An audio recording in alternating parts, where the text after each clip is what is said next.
I'll recognize you. Depending on the equipment you have, I may or may not be able to unmute you. Sometimes it works, sometimes it doesn't, and typically it has to do with the incompatibility of the software or equipment. So if I'm not able to unmute you, I'll indicate that and you can type your question in. So we're ready to go here. We're thrilled to be having this as the first webinar in a series. I'm going to turn it over to Joel Bennett, who's going to introduce our speaker for today.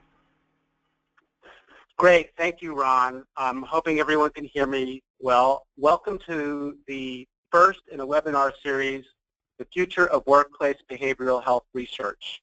This webinar series is partially sponsored by a variety of associations you can see here at the bottom: the Employee Assistance Professional Association, the Employee Assistance Research Foundation, and other associations listed. And it's the brainchild of the Employee Assistance Practice-Based Research Network. So we're very happy to start this series off. We have the next slide, please. So the purpose of this series is part of a larger purpose, which is to broaden and deepen the conversation about research in employee assistance programs and workplace behavioral health services, and to foster collaborations that can mutually benefit all stakeholders and service providers and those they serve. So I want to be very clear that when we talk about stakeholders, many of the people who are listening today we would consider to be a stakeholder or a service provider. Any of you who work with anybody who's in the workplace or who work with children who might have parents in the workplace, you would be part of this conversation. Next slide. So my colleagues and I wrote this white paper that came out a year ago called Bridging Public Health with Workplace Behavioral Health Services. And I want to clarify the vision statement of this broader initiative because today's presentation really is an important and integral part of this broader vision. So our vision statement is that employee assistance professionals, programs, and resources provide a significant value to public health by virtue of reaching a wide segment of the population, work organizations in general, employees, and family members as well. Many people in the general public may only access mental health services because they have somebody who's working somewhere that has an EAP. Our vision is to also enhance this value of this EAP or workplace service by requiring and assessing best practices, effective services, causal mechanisms, and mediating factors that influence both clinical and productivity-related outcomes associated with the use of an EAP. And also, we want to foster collaboration among researchers, work organizations, employees, educators, and professionals to enhance the overall quality and efficiency of employee assistance and workplace behavioral health services and improve the behavioral health and well-being of both the workforce and the workplace. Next slide, please. So this is our organizing framework for the actual research, and I just want to go quickly over it as a background to introducing our speaker today. You'll notice on the left that there are all these different areas that we could focus our research on, but they're basically about studying the service. How much are these workplace behavioral services working? How do they work? How do the providers work? And how can we validate, identify, and innovate on these services? We believe that this cannot happen without collaboration. And you'll see under the collaborator list, workplace leaders, researchers, professionals, government agencies, educators, and trainers. Today's speaker is from a government agency, and it's one of many different types of collaborators that we think can advance this field. And by doing that, we'll achieve the outcomes that are listed on the right. Without further ado, I'll go to the next slide, please. I want to introduce our speaker. Dr. L. Casey Chosewood is currently the Director of the Office for Total Worker Health at the National Institute for Occupational Safety and Health, which is part of the Centers for Disease Control and Prevention. In his role, Casey promotes the protection and improvement of the safety, health, and well-being of workers around the world. Dr. Chosewood has presented extensively on the topic of occupational safety and health, biological and laboratory safety, international travel medicine, and workplace well-being.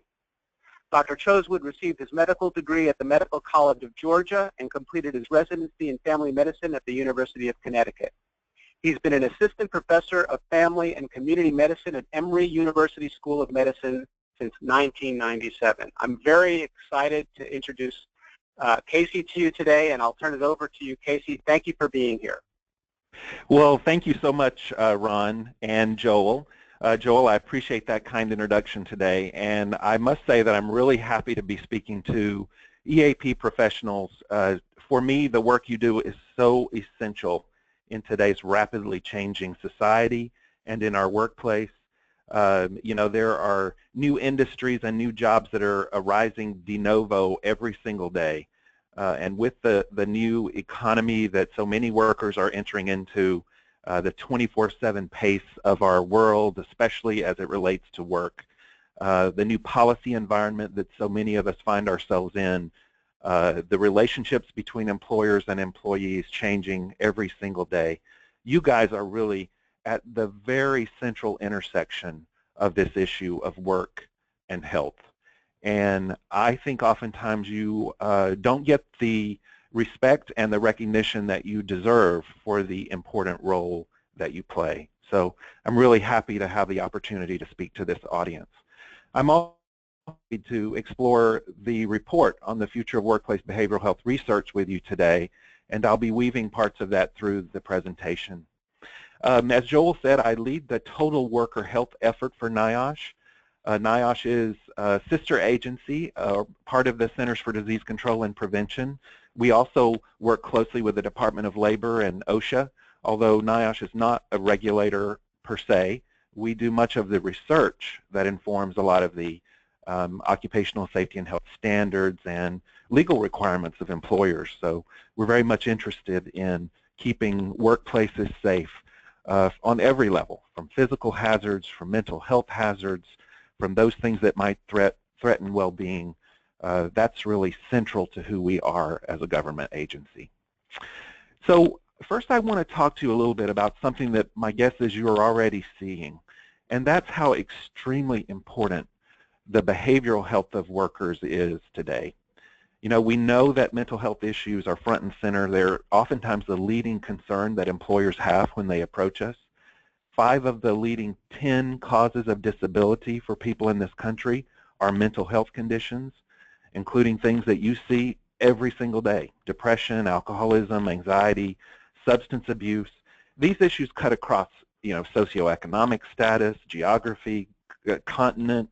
They cut across ethnicity and religion. These are central, really, to who we are as people. You may have heard in some of the recent Olympics commercials Maya Angelou's poem about the human race, and seen some of the commercials that use her, quotations from her poetry. And one of them that stuck with me is this phrase that we are more alike than unalike. We are more alike than unalike. To me, that is really characterizing the rapidly developing nature of the interface between work and health. As we become globalized, as our efforts to move work into the modern economy develop, folks are finding themselves on this central path to high speed, high turnover toward technology, and that sort of all coming onto the same playing field, the globalization, and all coming into the same sort of way that we interact and the way that we perform our work is really becoming central to who we are as a people.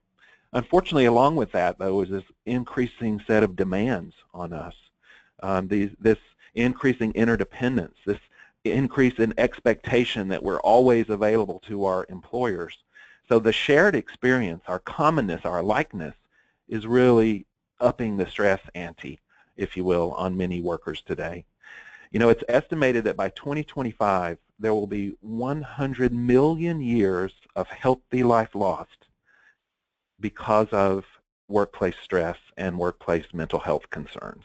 This is a tremendous price that our workers are already paying today, and you guys are really poised at the forefront of that area to do something about it. For me, this is a very personal story. This is my granddaughter Lily. She's 3 years old, will turn 4 maybe in another 6 months or so. And she is really why I'm so passionate about the future of work and the future of our economy. I really want to ask the question, what kind of world am I going to leave her? What kind of job will she have in the future, and will it be meaningful for her? So today we're going to be sort of futuristic and future thinking as we talk through some of these themes. In the paradigm of total worker health, we really think about 3 different kinds of people, 3 different kinds of owner-operators or organizations, if you will, 3 different kinds of company. The first company, one that I would say is not doing a very good job, brings their workers to work in the morning, and because they don't protect them from the hazards of work, they send them home at the end of the day with less health than when they arrived that morning. Well, that's not only bad, but in most circumstances that's illegal. It's not acceptable to send home workers with less health than when they arrived that morning because you're not protecting them from the hazards of the job. And the average company or a good company might bring workers to work, protect them from injury and illness so that they go home at the end of the day with the same level of health that they arrived with that morning. Well, that's better certainly than the first company, but I would argue it's not enough. The best companies bring their workers to work in the morning.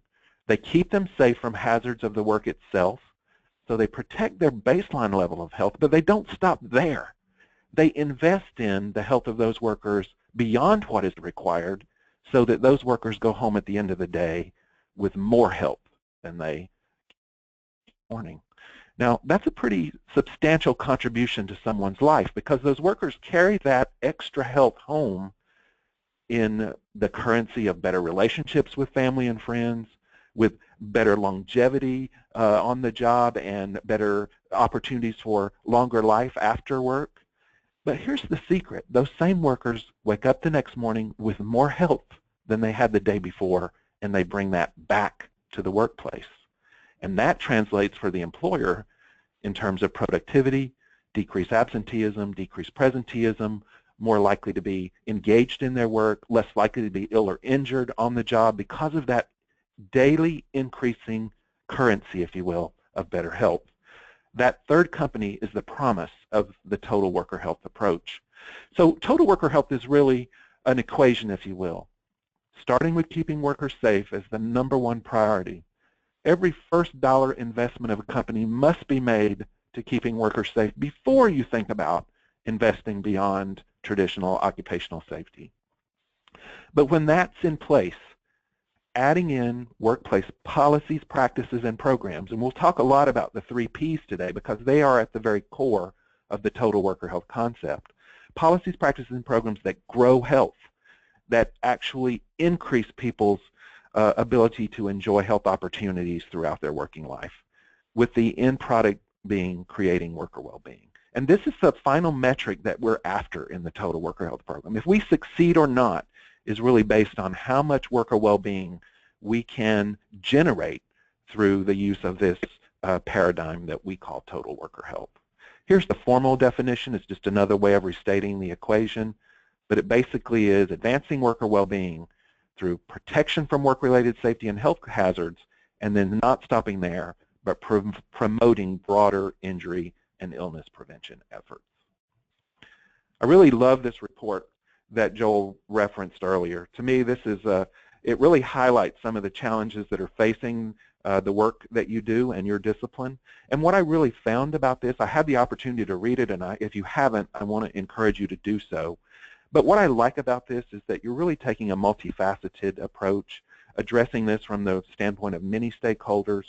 And the third bullet, I really love the interdisciplinary approach here, and that's certainly aligned with the total worker health model. I would say that EAP is really an essential pillar of high-performing organizations. The fact that you can reach workers in such an intimate way, really, really important. I also think that EAP relationships really represent powerful opportunities that almost no other part of an organizational structure has.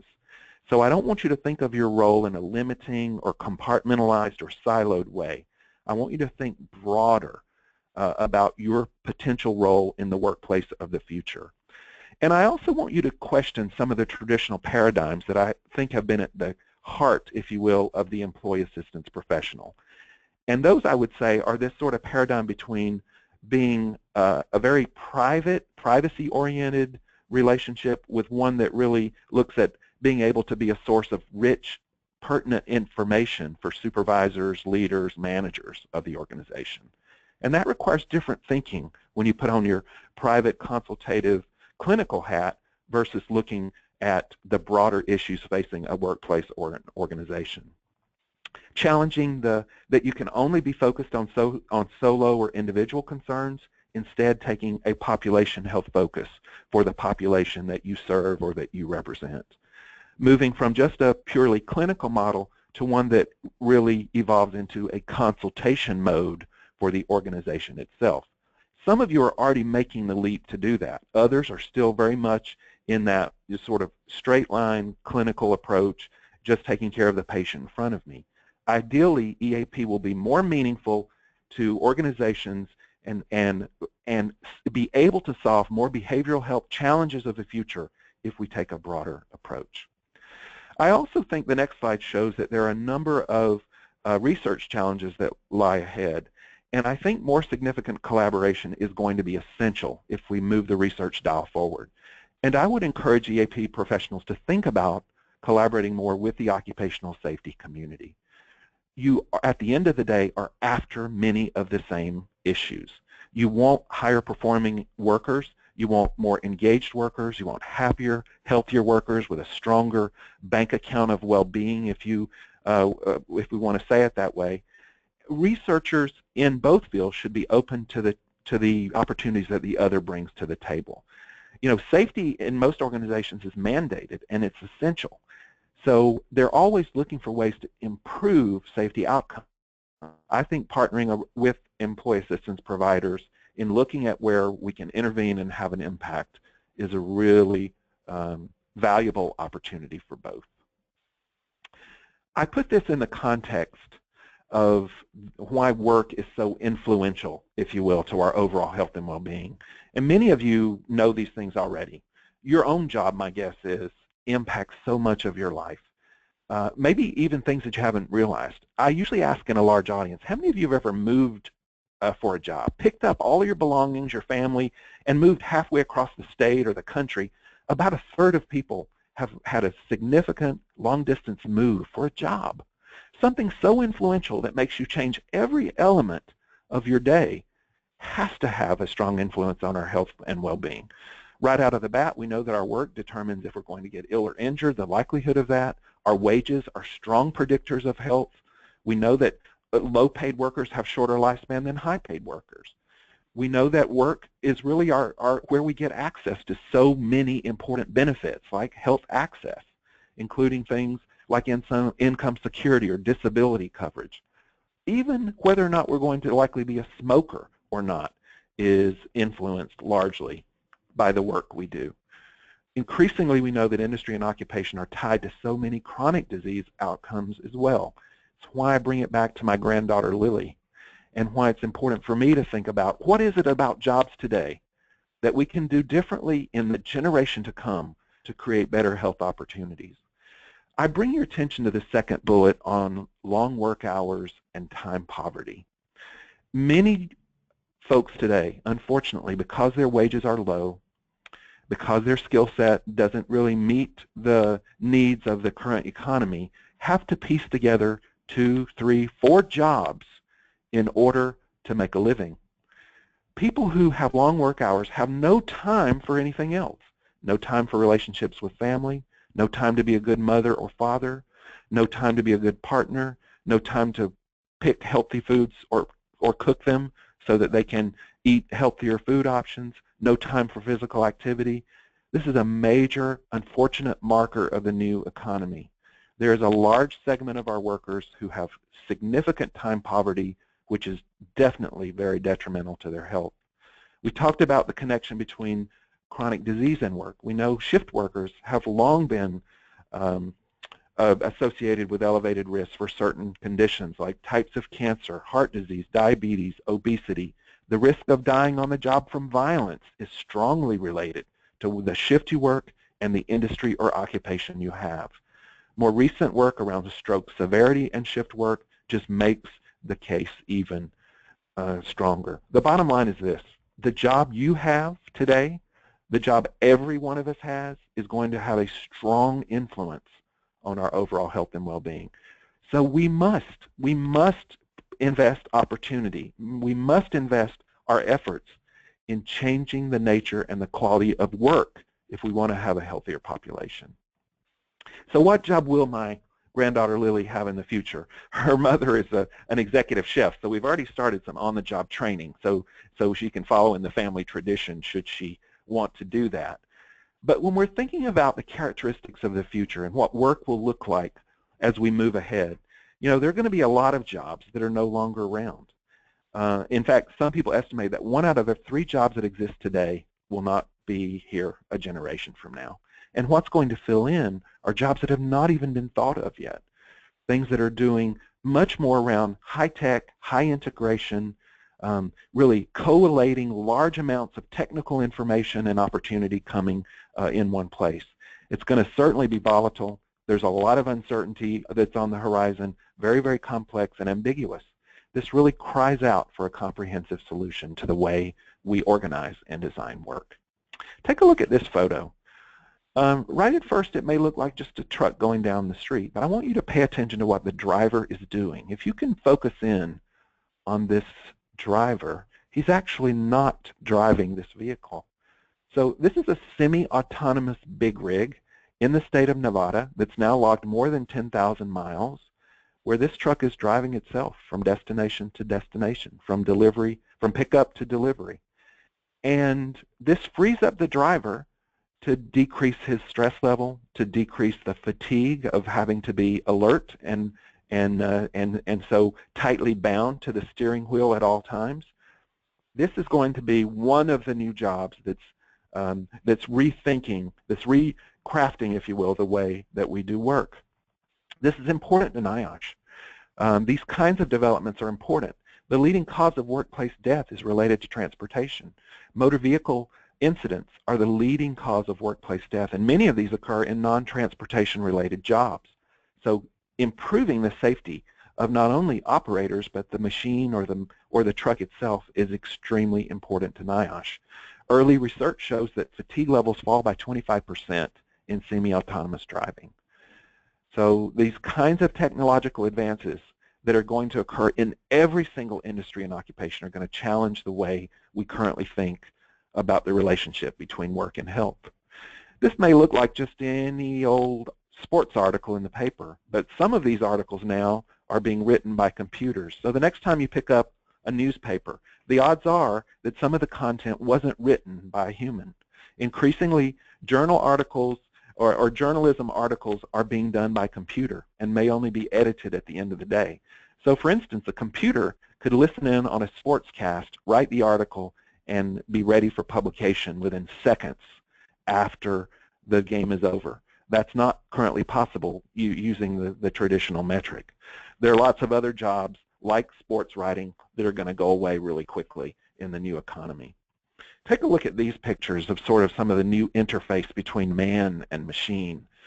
These exoskeletons, these superhuman robotics that are quickly becoming the norm. So the picture on the right is someone who works on Navy ships, and supposedly with this contraption, these workers can increase productivity by 20%. So you can build a large ship 20% faster with this technology. I think one of our concerns as we see this rapid amount of change is, where is the worker in all of this whirlwind of change, this technological challenge that lies, that's part and parcel of the new order of our economy? Are we keeping the worker, his or her challenges, his or her issues at the center? Imagine the contraption on the left. What if this person had to go to the bathroom in a very timely way? That would almost be impossible.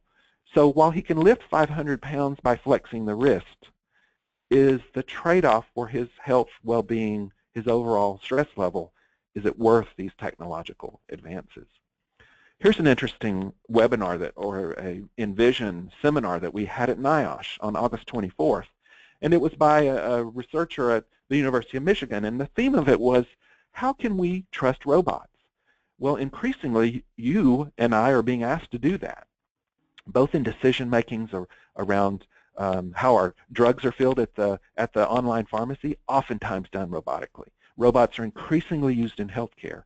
Robots are very commonplace in senior centers, or to act as companions in people's homes, helping people stay in their home longer. So a robot will help people get in and out of a chair or in and out of their bathtub. A robot will be constantly monitoring their movement, their health, their well-being. Did they take their medication, and alert a family member if an elderly person didn't do that?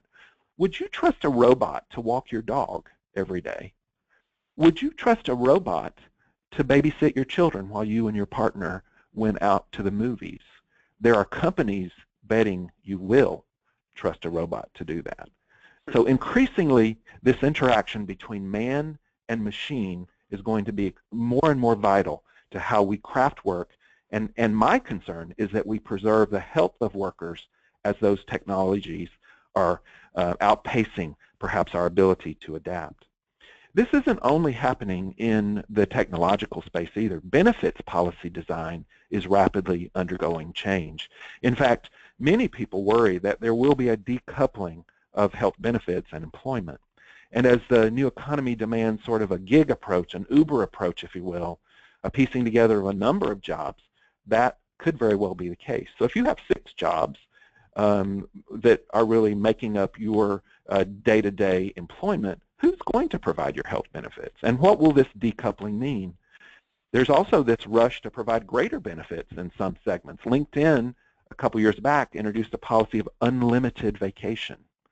So you're going to see a tremendous amount of benefits design that's going to drive recruitment, retention, and address some of the challenges of the modern work interface between health and employment.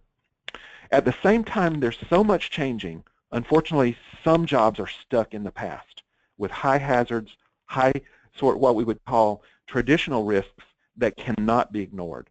And even though technology is speeding forward, unfortunately, these jobs are oftentimes the highest risk, the lowest paid, though given to workers with the littlest voice, unrepresented, representing some of the most dangerous work, as well as contingent work, precarious work.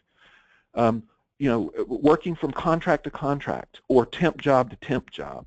Others that you see on this screen, very similar, very common, a large part of our workforce, and unfortunately a divide between the highly skilled and the low skilled, and wages increasing on one end and decreasing on the other.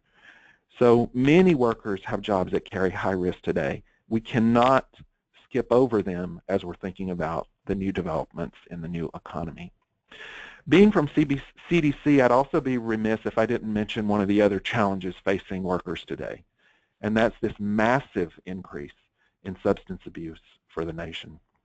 This is one of CDC's top priorities, and I'm certain in your profession you're seeing some of these challenges as well. Just take a look at some of these statistics. Since 1999, sales of prescription opioids in the U.S. have quadrupled.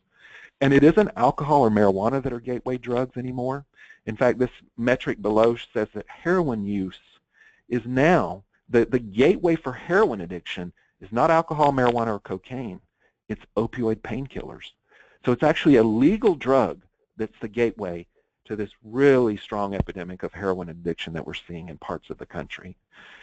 In fact, you can see here the rates of prescription painkillers, sales, deaths, and substance abuse treatments are all highly aligned. This is only data to 2010, and unfortunately, we've not seen significant improvement in the last 5 years. Nearly 15,000 people die every single year of overdoses involving prescription painkillers. Someone's writing a prescription for these deadly drugs. And take a look below. Enough painkiller prescriptions were prescribed in 2010 to medicate every American adult around the clock for a solid month. This is a real challenge for our country, and if we don't address it, this is and I believe that you guys are at the very center of addressing this challenge for us. We're also seeing reports of an increase in overdose deaths related to contamination of street heroin with a very strong synthetic opioid called fentanyl. And unfortunately, There was just a 2016 MMWR article released by CDC that characterized this rapid increase in overdose deaths from fentanyl. It's not only substance abuse that's a concern to workers. We're increasingly seeing the ubiquitous risks like heart disease, stroke, and diabetes are strongly tied to the job people have. This is a 2016 Regard study, and it shows that there are some occupations that do much, much worse than others for some of these health metrics like blood pressure, weight, blood sugar, physical activity, smoking, and diet. And unfortunately, some of the worst occupations were those that we expect to be the readiest, the most able, police and firefighters. So my question is, what is it about some of these jobs that's so damning, that so dramatically diminishes health? So many of the low-paid service occupations are also in this same list of having the worst predictors of chronic disease outcomes. And on the other side of the spectrum, what is it about these occupations where people do a lot better? So I think it's a very important opportunity for us to step back and ask the question, what is it about these jobs that we need to change to make them better? I would argue that police and firefighters, yeah, there could be some association between this prolonged period of sedentary time, especially police officers that have a lot of driving time where they're seated, and also this sort of interplay between going from 0 to 100 in just a second or two.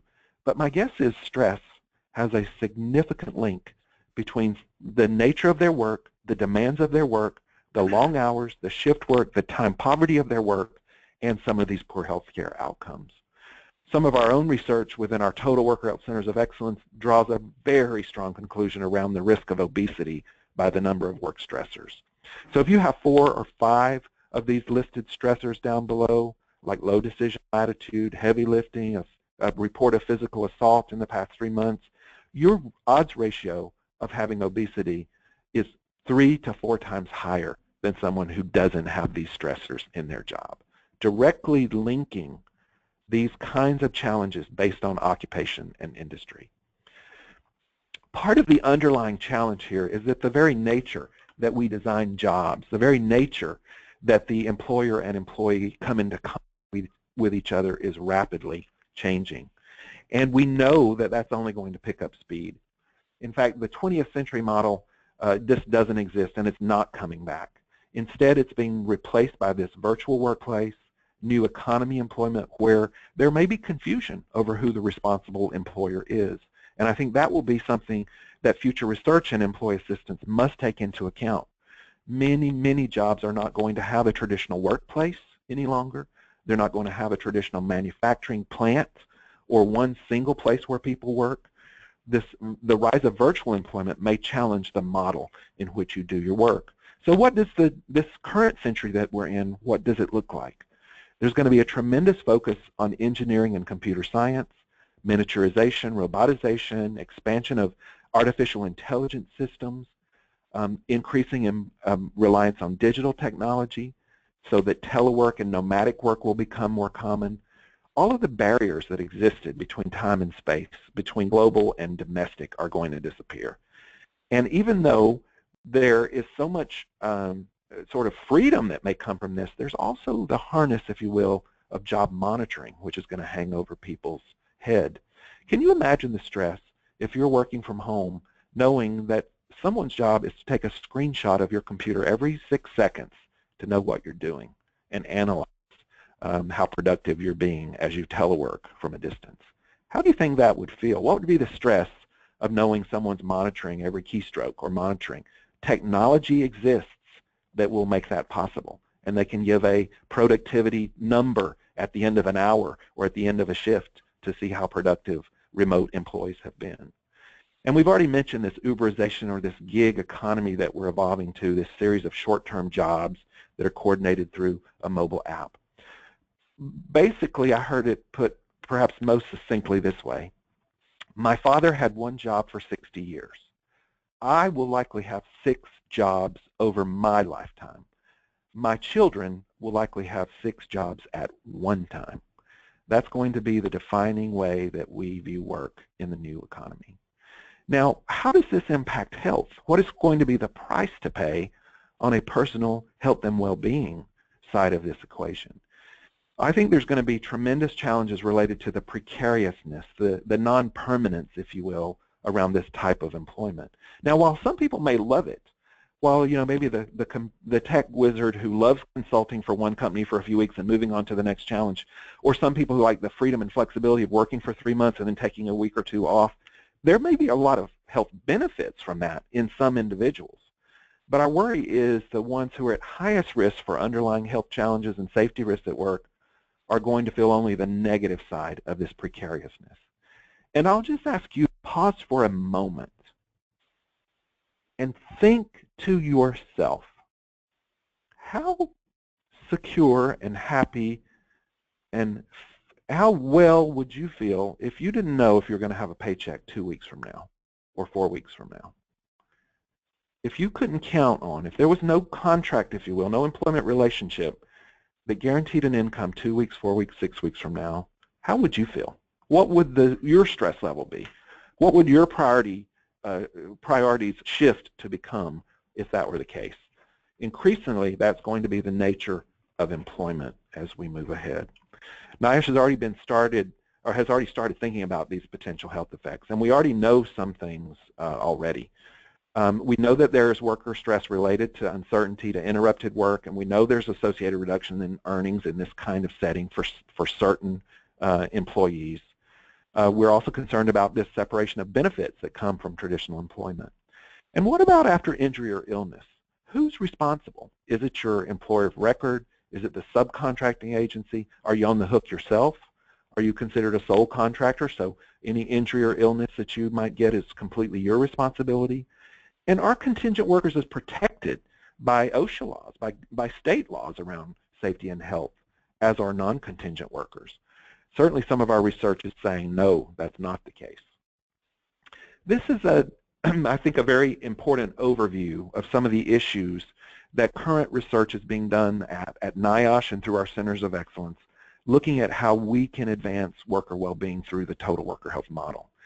And my guess is that many of these issues around benefits, around policies, new employment patterns, workforce demographics, how work is organized, they're at the very center of the nature of your work every day. The challenges that you see on your plate every day, my guess, are reflected in some of these things. So in part, I share this to encourage a building of a relationship between organizations like NIOSH, between your on-site safety and health officials, your occupational health folks, your workplace well-being folks, the people who do benefits design.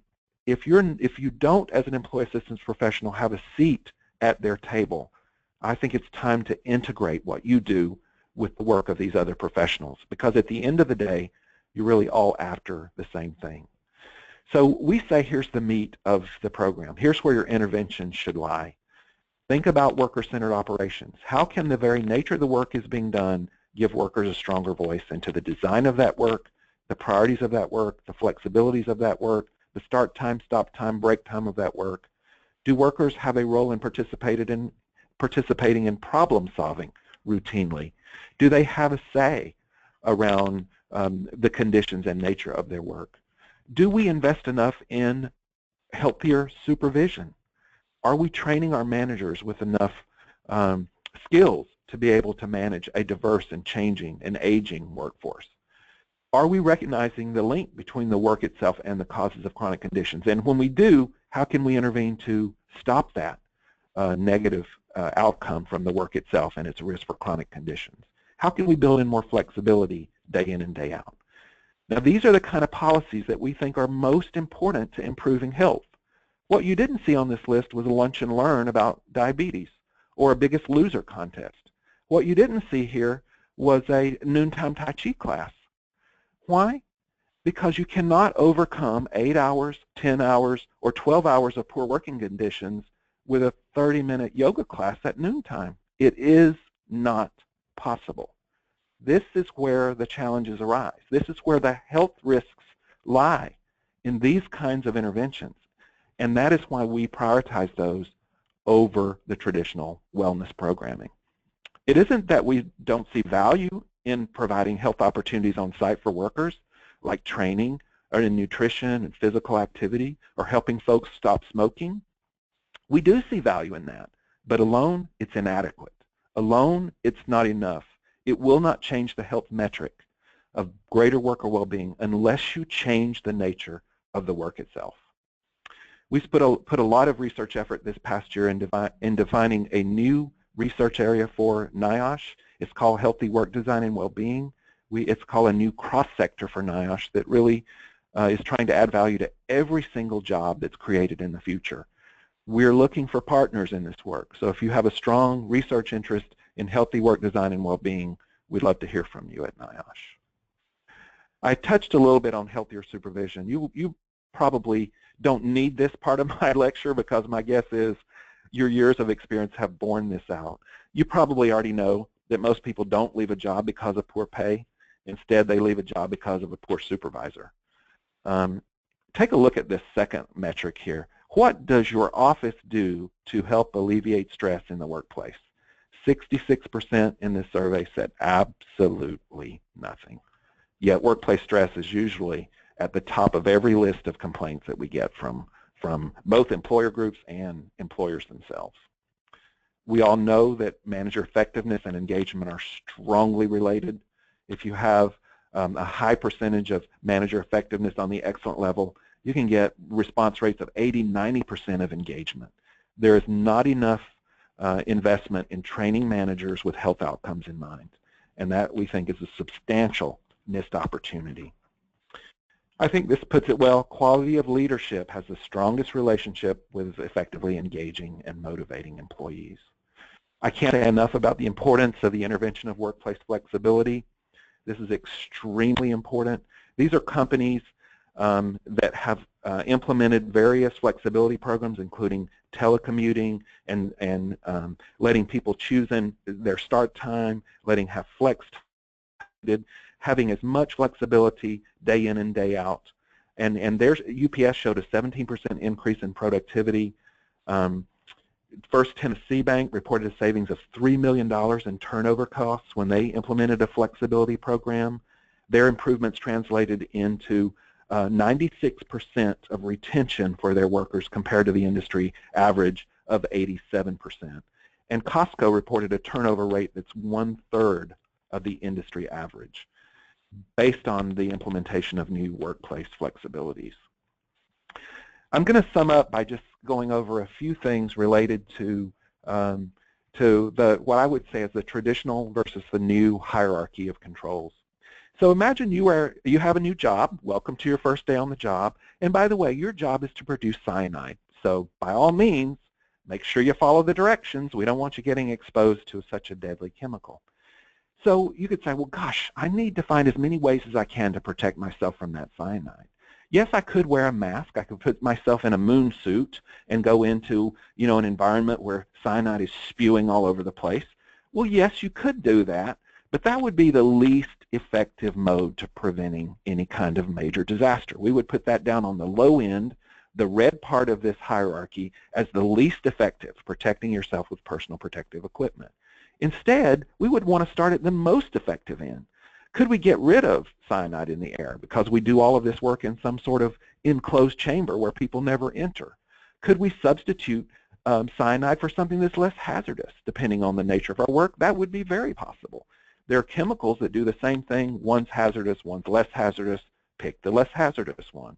Could we isolate people from the hazard by using this room or this box, if you will, where the work only occurs in the box and never even comes in contact with the people? Could we use administrative controls to train people to make sure they get enough sleep and rest and do all the things that would enhance their health so they can make good decisions on the job? Basically, you can see there is an important hierarchy in approaching workplace hazards. We've done the same thing on the total worker health side. We want to eliminate working conditions that threaten safety, health, and well-being from the get-go, not focus on behavioral change programs that would just try to shore up or make more resilient the worker so that they can face more hazardous conditions. Following the elimination of those bad conditions, we would substitute health-enhancing policies, practices, and programs, the 3 Ps. We think it's then important to redesign the work environment so that you're more likely to have safer outcomes, healthier people at the end of the day. Then focus on educating for safety and health, and only lastly, focusing on encouraging personal behavior change. It's not that it's not important, but unless you do all of the other things, it's not likely to succeed. So we say there are a way that you can prioritize the way that you intervene. Keeping workers safe, using the 3 Ps to grow and invest in health and on a deeper level, creating worker well-being. We need a way to measure it, and we're developing a model for measuring worker well-being using a number of metrics around policy, individual worker health, their work experience, and their physical environment. It's going to be an interesting tool, I think, that would be really valuable. Here's some of the domains that we're using and how they will work together so that at the end of this effort we can come up with a score that will allow organizations to actually see if their interventions work. So imagine having a tool that you could use at baseline and find out what the worker well-being score is for your organization, and then intervene with a series of interventions, or maybe policy changes, or new supervisory training, or new benefits design, or introducing a new work schedule, or a new flex leave policy, or some new program or intervention or workplace well-being program, and then you run the metric again, run the tool again to see how people have improved or not. So really, we think, a promising way to take a look at the promise of the total worker health model. We're always looking for ways that you can collaborate with us. We have a number of research centers of excellence around the country. We have an affiliate program for nonprofits who want to partner with us to do pilots and work in this area. And soon we will be having an international symposium to advance total worker health in 2018. And as soon as we get that date established, we'll be sure to put it on this link here. But it's going to be in May in 2018. And if you want to take a deeper dive in the total worker health model for your own organization, really from research to practice along that continuum, we'd be happy to take you along for the ride. Here are the centers of excellence in yellow and the total worker health affiliates in the orange arrows. And this is our network of people who are doing research and intervention around these things. And we're sharing their successes and the outcomes of their research with a broader audience. And we certainly would be happy to share any of their progress with you.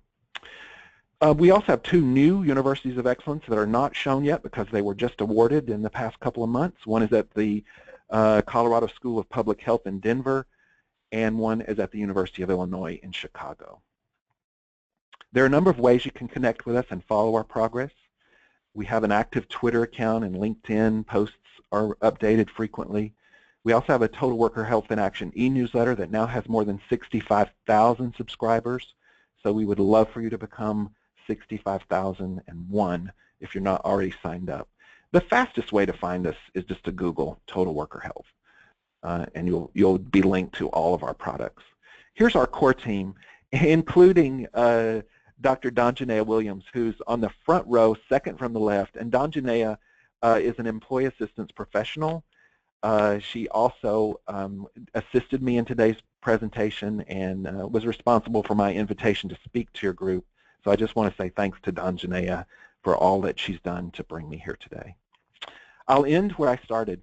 This is very personal for me, and I know that many of you have a strong sense of dedication to the work that you do.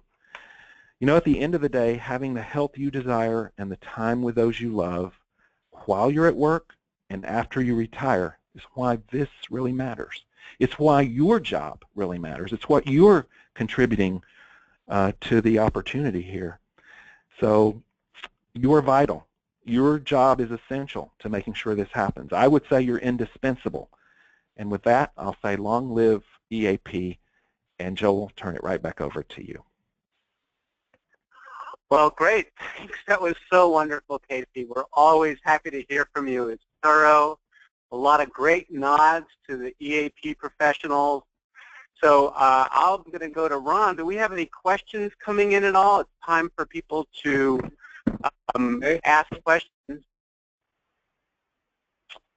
Okay. I'm looking here. If you have a question, you can raise your hand, or you can type the question in. Okay, we do have a question here. Okay, first one. More of a comment than a question. There's not much total about this model. This sounds like a lot of vilifying employers and placing too much accountability on the impact of 8 of 24 hours each day. Underrepresents the impact of individual factors, behaviors, genetics, and the impact of the community. So it's a comment. Great, and very helpful comment too. This is very useful feedback, and one of the things I love about our program is its ability to evolve to, account for the needs and issues that people are facing. I especially identify with the 8 of 24 hours, and I would argue that the 8 of 24 is really largely disappearing. I know I check my smart device that's given to me by work probably multiple times during the other 16. Some people, wake up in the middle of the night to check their device. The concept of 8 and 24, I think, is going away pretty rapidly. And I would also comment that you're right. Much of the focus that our program takes is on employer responsibility. And I'll tell you why that we've chosen that route. The relationship between employee and employer is not an equal one. One has a tremendous amount of influence and power over the other.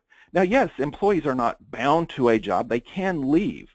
That in and of itself is not as simple as it may seem, especially for some workers.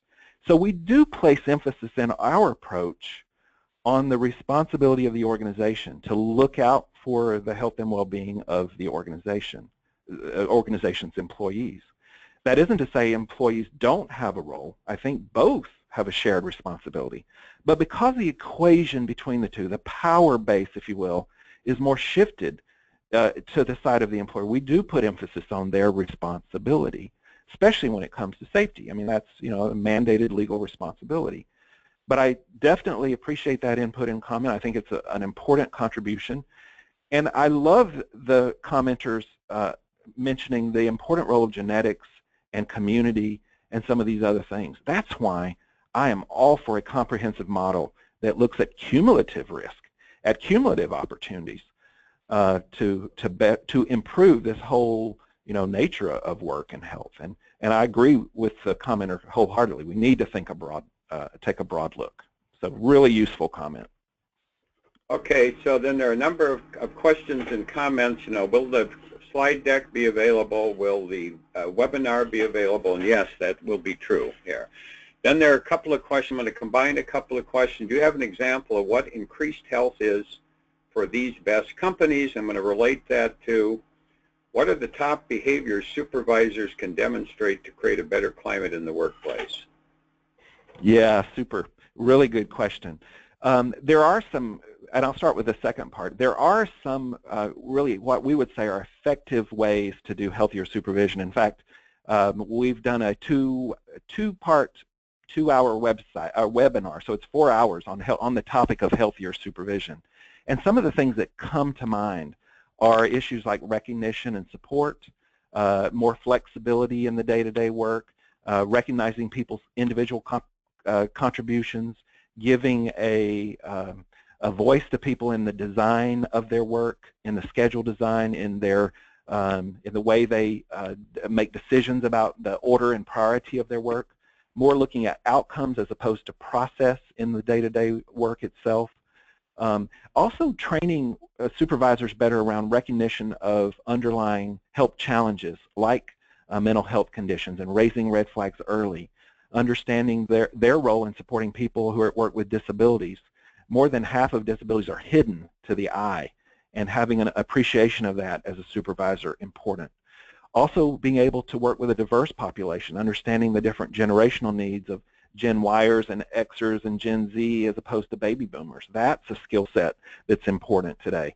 One study just came out that said millennial managers do not have the soft people skills that are being demanded in this multi-generational workforce. As more millennials become managers and supervisors, many of them are saying, gosh, we don't have the people skills that we need to do this kind of work. And as far as examples go, we have a promising practices section of our website that's full of what we would say are high-quality integrated interventions that are keeping workers safe and growing health more rapidly than maybe some of the previous interventions have. So we would encourage people to take a look at those promising practices. Okay, a couple of questions on the total work cycle. Please comment on the sleep cycle and TWH. What kind of recovery period is targeted? And the second one, total worker health is not about checking your work, email constantly. It's unhealthy. And thirdly, does NIOSH or TWH have ready-made trainings for us to use in the workplace? Yes, great questions. So last question first. We have a super online webinar series that is archived, and it has, I really love one on aging and work that we just finished, and it's an archived webinar. You can go and in 90 minutes get a really good overview of the topic. We also have one on workplace stress that was just released this year. So those are 2 webinars, and we have several others also that are ready to go. You can use them for training both for yourself and get continuing education credits, or broadcast them to a larger group. I also love this question about the sleep-wake cycle and its importance to health. And I mentioned our efforts in the past year to develop this new cross-sector research at NIOSH around healthy well-being. We have 2 projects out of the gate. One is on contingent work, this precarious work and its health effects. The other one is on sleep, long hours of work, and fatigue. And increasingly, there's a tremendous link between sleep and fatigue and work performance, work engagement, injury and illness risk. All of that is closely aligned. And we're even more and more convinced that sleep and long hours will have stronger connections to our research in chronic diseases that develop in certain industries and occupations compared to others. So the answer is absolutely yes. There is a topic page already on NIOSH.gov that deals with sleep and long hours of work and its connection to health outcomes. And what I love is a very applied training program there on sleep and long hours for the healthcare professional. It would apply to other workers as well, but shift work, as you know, is part and parcel of some types of work, and healthcare is one of them. So I would encourage you to take a look at that topic page on sleep, fatigue, and long hours of work. Okay, maybe final question here. Hi, thank you for your presentation. I'm curious as to how research on substance use prevention, intervention, and treatment fits into the funding vehicles within the Total Worker Health Program. Yeah, great question. And I would say that here to date, we've not done any targeted funding research announcements around substance abuse within the NIOSH extramural research framework. But with that said, there doesn't have to be a special call for proposals. We have an open announcement for R01 proposals from the academic community. Investigator-initiated research funding opportunities are always available at NIOSH on any topic as long as it has a workplace safety and or occupational health focus. So that topic itself is not off the table. It certainly could be woven into a NIOSH-funded research project. Also, I would draw attention to the work at other parts of CDC, including the National Center for Injury Prevention and Control, as well as the Substance Abuse and Mental Health Services Administration within our parent, Department of Health and Human Services. But great question. Certainly, NIOSH sees the importance of substance abuse as it relates to worker safety and health outcomes. I'm looking to see if we've missed anything else here. 1 second. I don't believe so. I think we've gone over all the questions that were asked. So, Casey, thanks very much for a great presentation. I think... Yeah, Rob, this is Joel. I just want to also echo that and just say, Casey, you are wonderful to have on behalf of all of our colleagues in the employee assistance field. Greatly appreciate this perspective and the future and the opportunity to potentially collaborate doing research in the future. I want to remind everybody that this is the first in the series. We have, you'll be getting announcements about upcoming collaborators in the series. We should be hearing from an expert in health and productivity management, hearing from human resources, hearing from employer perspectives as well. If you are on this call and you're listening and you want to collaborate or present or think that there's a perspective that needs to be recognized, please don't hesitate to email us, contact us, or contact Ron, because we do want to bring different perspectives to the table, and we're greatly happy to have this particular perspective today. So, Ron, back to you.